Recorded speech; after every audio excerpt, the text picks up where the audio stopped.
बंगलुरु में एक खतरनाक मर्डर केस, जिसमें एक प्रेमी अरब ने अपनी गर्लफ्रेंड माया गोई को बंगलुरु के होटल रॉयल लिविंग में चाकू से मारकर हत्या कर देता है।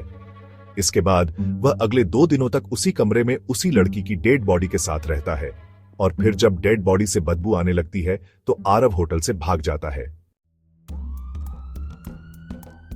इसके बाद से बेंगलुरु पुलिस इस बात का पता लगाने की कोशिश कर रही है कि आखिर कातिल अपनी प्रेमिका की हत्या करने के बाद एक लाश के साथ पूरे 2 दिन तक उस कमरे में क्यों रुका था। यह बेंगलुरु के इंदिरा नगर में स्थित 3 star service apartment royal living है और इसी होटल के रूम से एक डेड बॉडी बाहर निकाली जा रही है। यह डेड बॉडी असम के रहने वाली 19 साल की एक लड़की माया गोई की है। यह डेड बॉडी 2 दिनों से होटल की रूम में पड़ी थी और यह है उसी होटल रॉयल लिविंग का वो कमरा जिसमें माया गोई की लाश मिली थी। आप साफ साफ देख सकते हैं कि बेड और ब्लैंकेट पर खून की धब्बे और फर्श पर भी खून के निशान लगा हुआ है। बेड पर एक फोन भी पड़ा है। यह फोन माया का है और ऐसा माना जा रहा है कि यह फोन 24 नवंबर को ही स्विच ऑन ऑफ हो गया था और इसी से पुलिस ने अंदाजा लगाया कि माया गोई का हत्या 24 नवंबर 2024 को ही हुआ है और अगले 2 दिनों तक यानी 26 नवंबर तक माया की लाश इसी रूम में पड़ी रही। रूम में बेड के नीचे फर्श पर एक नायलॉन की रस्सी भी पड़ी है। पुलिस रिपोर्ट के अनुसार इस रस्सी को ऑनलाइन ऑर्डर कर रस्सी की डिलीवरी इसी होटल में हुई थी।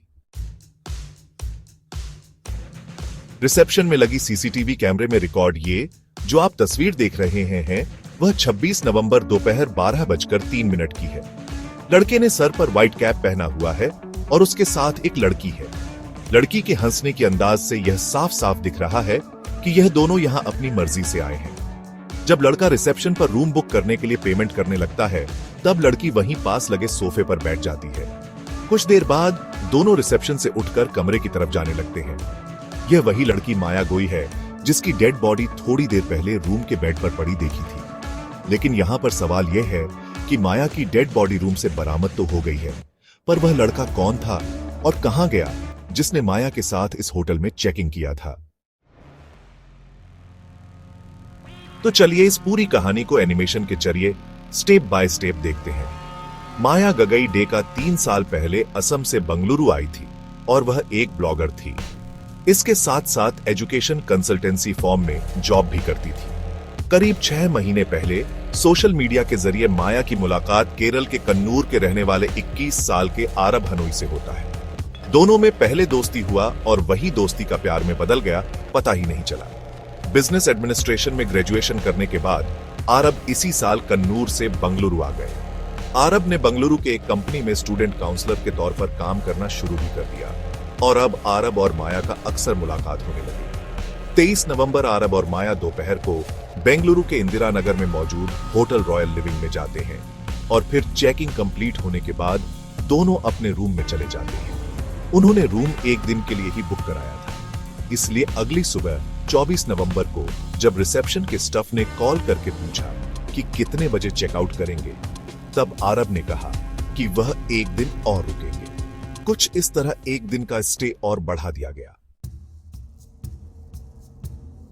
अगले सुबह 26 नवंबर आ गया। आज के ही दिन चेकआउट करना था, लेकिन 26 नवंबर की सुबह 8:01 पर आरब अकेले ही होटल से बाहर निकलता है। उसके पास उसका बैग भी नहीं था। अब 26 नवंबर की दोपहर का वक्त हो चुका था। रिसेप्शन पर बैठा स्टाफ को पता था कि आज आरब और माया को चेकआउट करना है।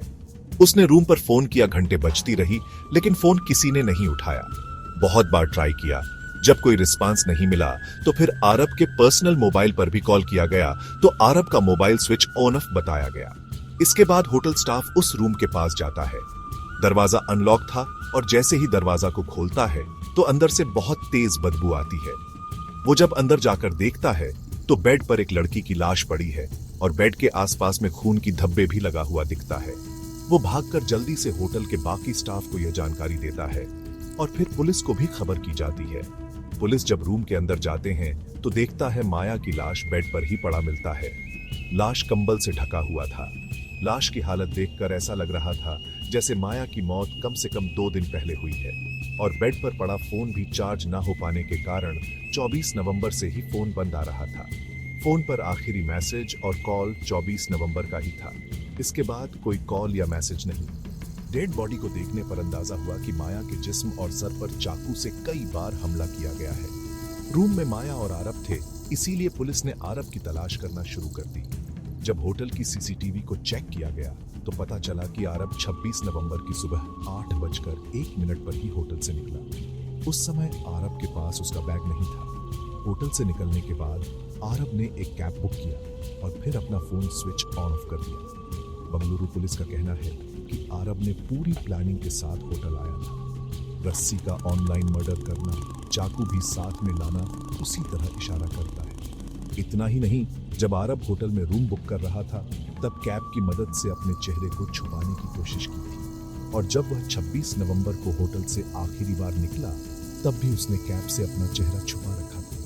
बंगलुरु पुलिस इस बात पर हैरान है कि आखिर आरब माया को मारकर 2 दिनों तक लाश के साथ इस कमरे में क्यों रुका। वह चाहता तो पहले भी भाग सकता था।